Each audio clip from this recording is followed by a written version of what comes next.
Let's get into it. We got Joe Rogan, Brian Redband talking about Canada and what it used to be and what it is now. And Joe Rogan has a little bit of a question when it comes to his own podcast and their new podcast regulations. Someone in the comment section was like, hey man, it's just the platforms, man. It's not the podcast, man. Wrong. It actually is the podcast.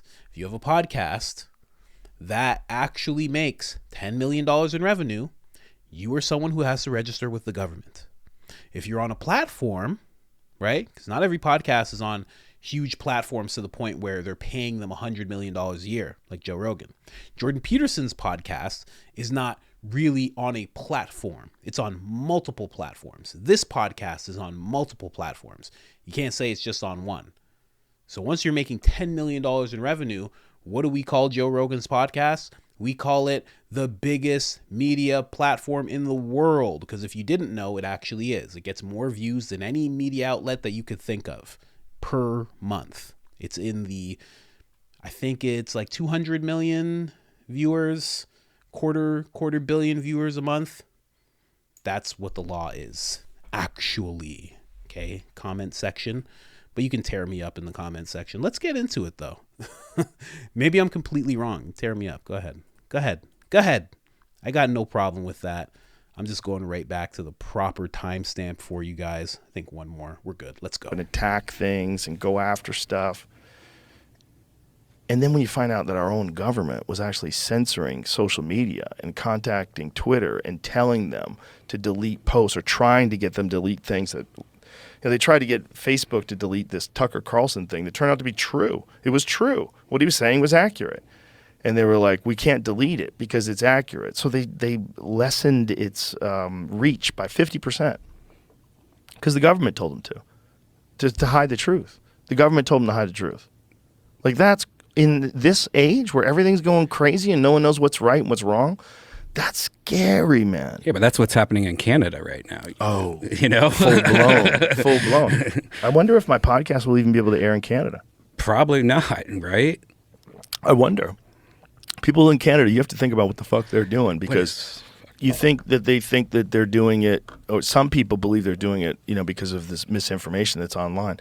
Try to get a detailed audit of what is actually misinformation that they called misinformation and what turns out to be actual 100% fact now. It's a lot of it, kids. And the only way we find that out is if people are allowed to talk freely. And they might be wrong, and they might get things wrong, and they might be right. But you got to let them talk. And that is the only way we find out. Because if you think that silencing them and getting people who lie to be in charge of what can be said and what not can be said, that's the road to tyranny. That's the road to communism. That's the scary road. Not the kind of communism that everybody hopes for, where we all just redistribute wealth and everybody gets along. No, a totalitarian government that tells you what to do and fucking lies about everything. And they're playing that war game. You're playing I'm Brian Redband. I'm the co-producer of Kill Tony. And, I go on the road. I do stand-up. I'm a fun guy. That's the world you're in. That's the game you're playing. They're playing the war game. Mm-hmm. And they want to be able to tell you what you can and can't talk about. That's fucking scary shit, especially in this climate. This fucking weird polarizing climate. It's like, oh God, everybody's so angry. What happened, though, to Canada? Remember, just 15 years ago, I would always consider them being so progressive, especially with marijuana and everything like that. And you used to go there and go like, man, this is like a chill USA, Yeah, I loved it there. Yeah. I was like, there are like 20% less douchebags in Canada. That's what I always used to say when we went up there. We always used to look forward to doing gigs in Vancouver and Toronto and Montreal. I used to love the Montreal Comedy Festival. It was so fun, man. Those were the days. They were cool people, man. But they got fucked. That government came in and fucked them. And it keeps fucking them. Like that whole Canadian trucker thing where people who donated money to them got their bank accounts frozen. Mm-hmm. Like, hey, that's Banana Republic shit. That's not supposed to be going on in Canada. Yeah. But it was all because of COVID. COVID gave them this reason to flex their authority in very creepy ways. That's what you have to always be scared of when any kind of disaster happens, or a war or something crazy, an attack, because that they always use as an opportunity to get more power that you would never agree to earlier. Like, no one would have agreed to what's in the Patriot Act.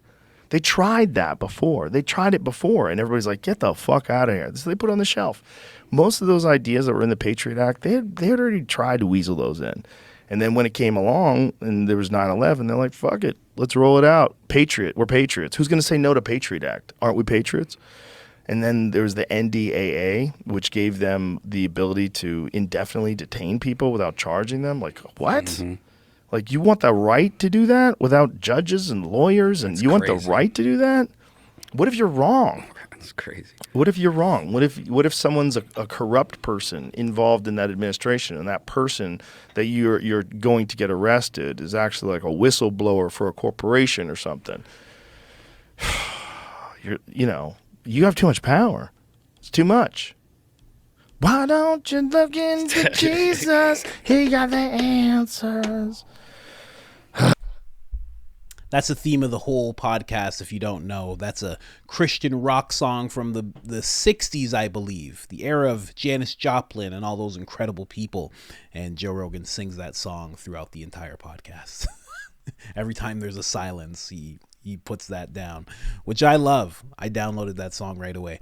Now, when we talk about the Restrict Act, something just triggered in my mind. I wasn't going to talk about this. I was going to show a clip of Trudeau and stuff, but when you think about that, when he's talking about the Patriot Act and how it was brought up before, but then everybody said they pushed back. That's exactly what happened with the Restrict Act. Everybody pushed back right away. I mean, Jesse Waters was lighting up Lindsey Graham about that whole thing via Fox. I mean, and Lindsey Graham kind of exposed himself as not even really having read it, but still supported it. And I check on that act pretty much every month to see if it's getting pushed through at all. It's still at its beginning stages, but it's there. It's there ready. I didn't realize that. It's sitting there ready. And all that has to happen is something. And I'm not talking about anything being planned or anything like that, but it's like this big act of a lot of overreach. And if something were to happen in the realm of, misinformation, cyber attacks, anything of that notion, then right away they could just be like, well, we have this act right here. Let's put it in. Let's push it through. Let's go. Wow. What if that happens with the Restrict Act? I didn't know that happened with the Patriot Act at all. I didn't know it was once there. I thought when that tragedy happened, it was made up just then as a way to protect people, quote unquote. But if it was already there, maybe that's what's going to happen with the Restrict Act as well. Seems really silly right now until we get to an era, just like they were in an era where it's like, who's not a patriot?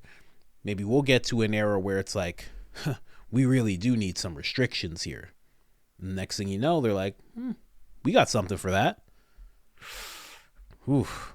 Somebody in the comments was like, oh, you're saying it wrong. And no, you go look up that act. I've read it all. I was going to do an episode where I just read it out, but I was like, I don't want to, this is just too much reading.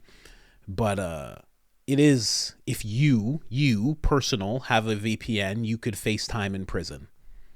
It's all the language is very, very vague, so anybody falls under the language. It's not somebody thought it was like an organization has a VPN or some outside entity has a VPN. No. It's people. It's the people, citizens. If you have a VPN, you could fall under all of these very vague terms that they have. But the end result would be you in prison, possibly.